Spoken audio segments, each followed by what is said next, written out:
Hello and a very good morning. You're watching WION World is One. I'm Shivangi Shukla, and in the next 30 minutes, I'll take you through all the top stories from across the globe on WION Speed News.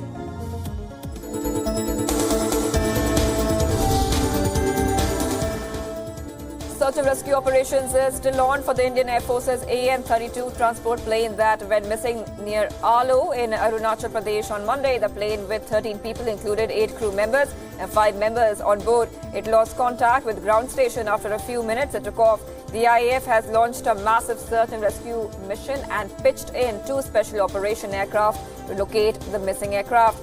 However, due to heavy rain the search operation is getting hampered.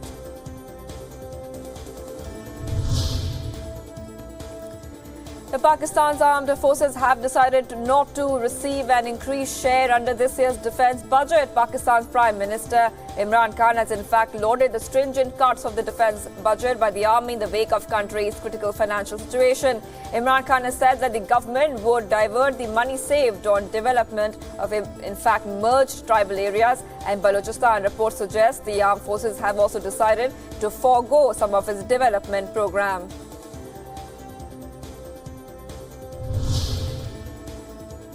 The final day of United States President, in fact, Donald Trump's 3-day UK visit. The US leader will be attending the commemoration ceremonies marking the 75th anniversary of D-Day landings.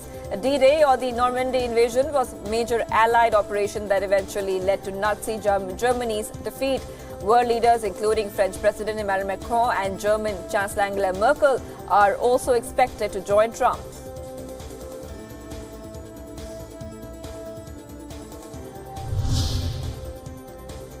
Britain's Prince Charles and his wife Camilla were hosted by US President Donald Trump and his wife Melania at Winfield House, which is the residence of the US ambassador. Invite was a reciprocation of the extravagant dinner thrown by Queen Elizabeth on Monday at the Buckingham Palace.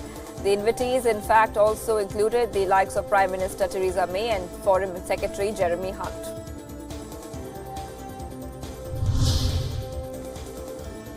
US First Lady Melania Trump and the UK Prime Minister's husband Philip may attend an Anglo-American themed garden party at number 10 Downing Street. The duo threw the garden party for the staff and their children. A pair met children of the US Embassy and Downing Street staff in the garden, and a few of the children presented the First Lady with flowers. While the party was underway, Donald Trump and Theresa May had lunch with their delegations inside number 10.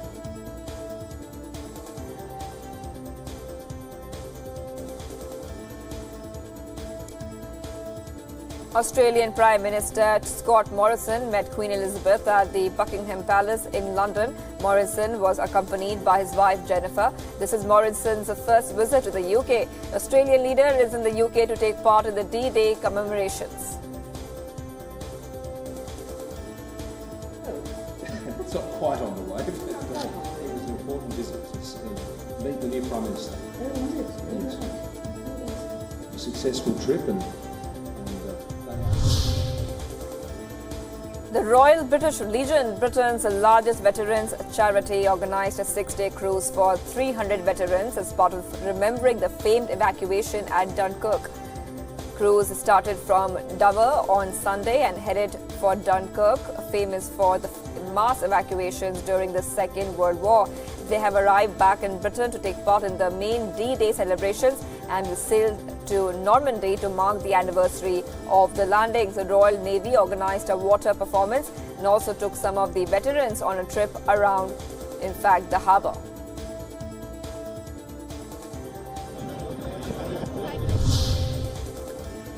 Tensions between the US and China continue unabated. In the latest move, China has issued an advisory warning its citizens travelling into the US that Chinese visitors are being interviewed and subjected to other forms of harassment by US law enforcement agencies.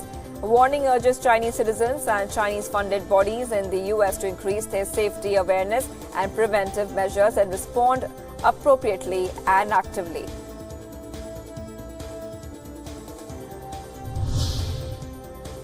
At least 5 people have been killed in Darwin, Australia after a gunman opened fire at a motel. Eyewitnesses say that the man walked into the Palms motel and opened fire with a pump-action shotgun. Police have now arrested the suspect, who is being described as a 45-year-old Caucasian man. Prime Minister Scott Morrison has said that the shooting was not terror-related. Mass shootings in Australia have been a rare occurrence since the country changed its gun laws in 1996 in the wake of a shooting in Tasmania that left 35 people dead.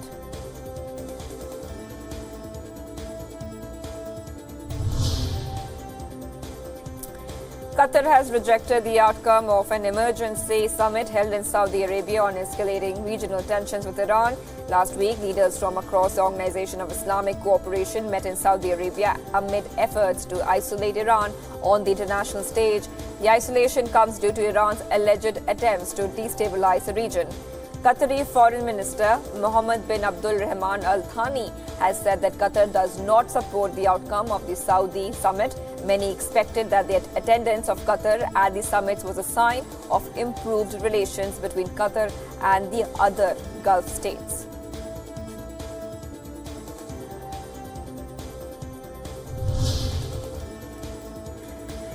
Iran's Supreme Leader Ayatollah Ali Khamenei said on Tuesday that the United States would never succeed in curtailing Tehran's nuclear missile program, rebuking US President Donald Trump's offer of negotiations.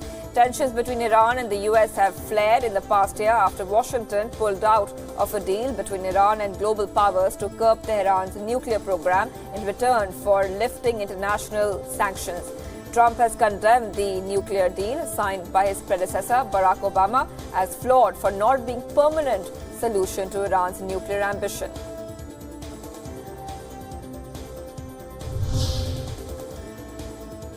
The World Bank has slashed its 2019 global growth forecast. According to the report, the World Bank is gripped by deepening trade conflict, tumbling confidence, and increasingly skittish investment.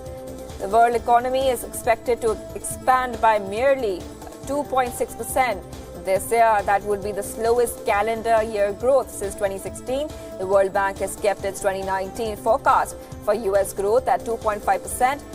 The greatest, in fact, threat to global growth is increasing trade tensions between major economies of the world.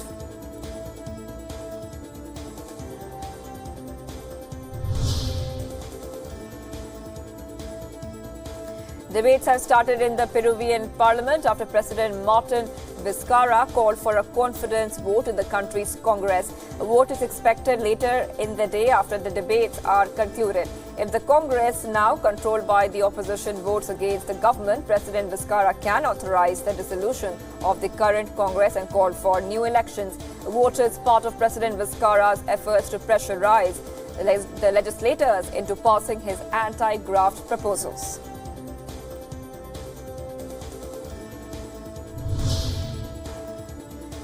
Cases of Ebola in Congo have crossed the 2,000 mark. This is the second largest outbreak of Ebola in the Central African country.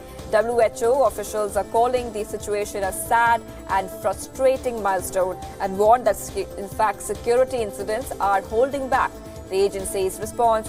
Health agency workers have constantly been targeted by militiamen, deterring full-fledged efforts to tackle the disease.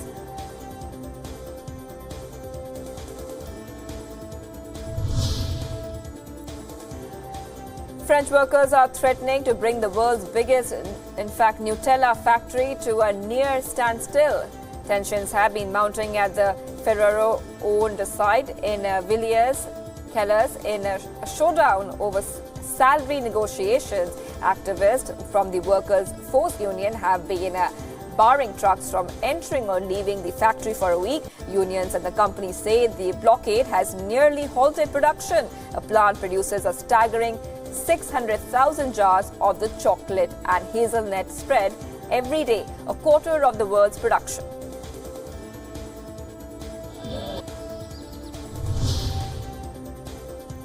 Huge protests have erupted on the streets of Prague against billionaire Prime Minister Andrej Babis.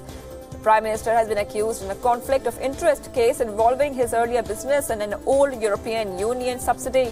Protesters filled the a square in Prague, and an estimated 120,000 people have taken part in the protests so far.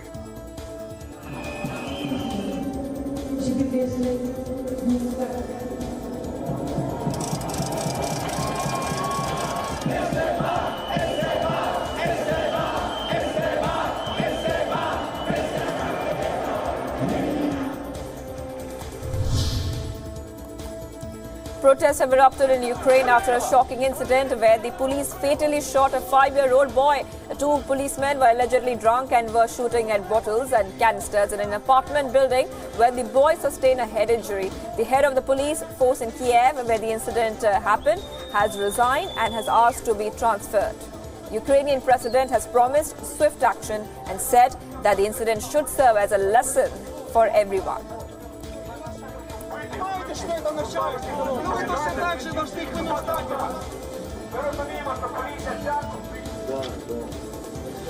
Ви за кого стоїте тут, пацани? Ви за кого тут стоїте?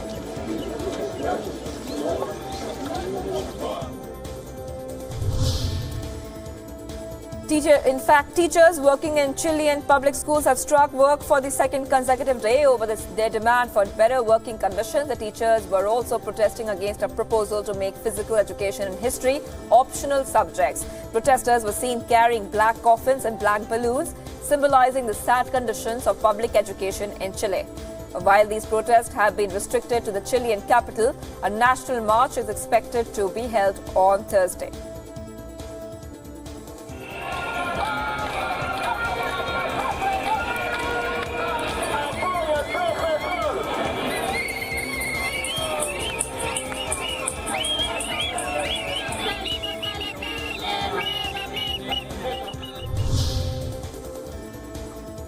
Rescue operations on Hungary's Danube River continue after a tourist boat capsized on May 29. In fact, the accident killed at least 28 people.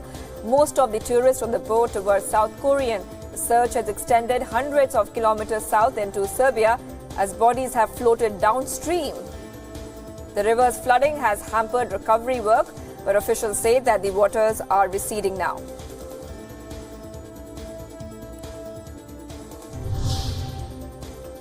Russian President Vladimir Putin opened a memorial dedicated to the Jewish resistance in Nazi concentration camps and ghettos in Moscow. Speaking at the opening, Putin said that the crimes of Holocaust will never be forgiven. One of the members of the World War II time resistance movement was also present at the museum's opening. The memorial is a creation of a Russian artist and will feature screens with information about Jewish resistance to Nazism.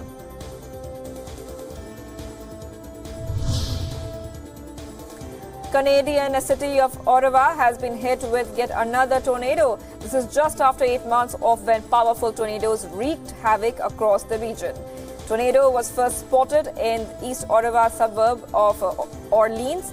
Winds were peaking at 135 kilometers per hour, ripped up roofs and trees were uprooted as well. A tornado, which was confirmed by the Environment Canada, in fact caused damage to property, but no deaths were reported. The funnel cloud was filmed from the cockpit of a restored Cold War fighter jet flying near the area.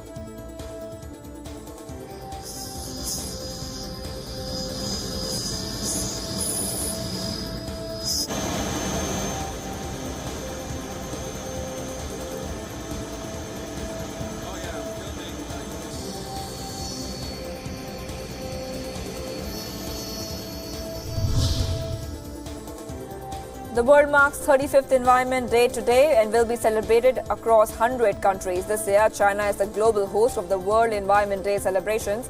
Last year, India was the host country to mark the celebrations. The theme of World Environment Day this year is air pollution. The UN says that understanding the different types of pollution and how it affects our health and environment will help people take steps towards improving the air around them.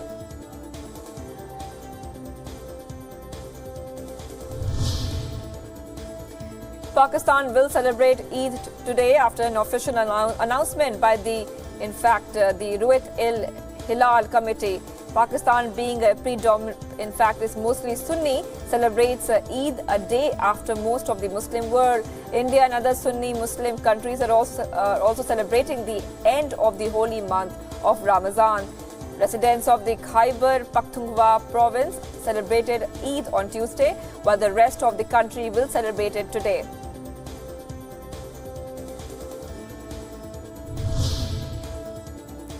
A crab catcher in Brazil has a pertinent warning for climate skeptics.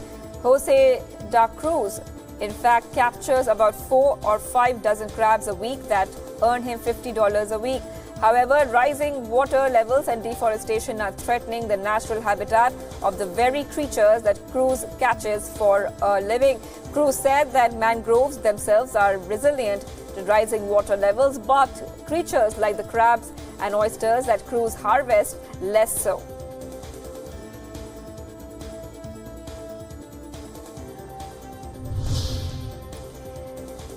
Eastern Australia is facing an unexpected spell of snow. The wild weather conditions have created a sort of winter wonderland across large areas.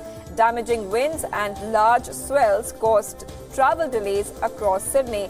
Conditions also dumped, in fact, snow on the northern state of Queensland, a rare occasion for the usually sunshine-drenched region. That's all we have on Speed News, but remember you can follow WION on all social media platforms for the latest from across the globe. Thank you for watching.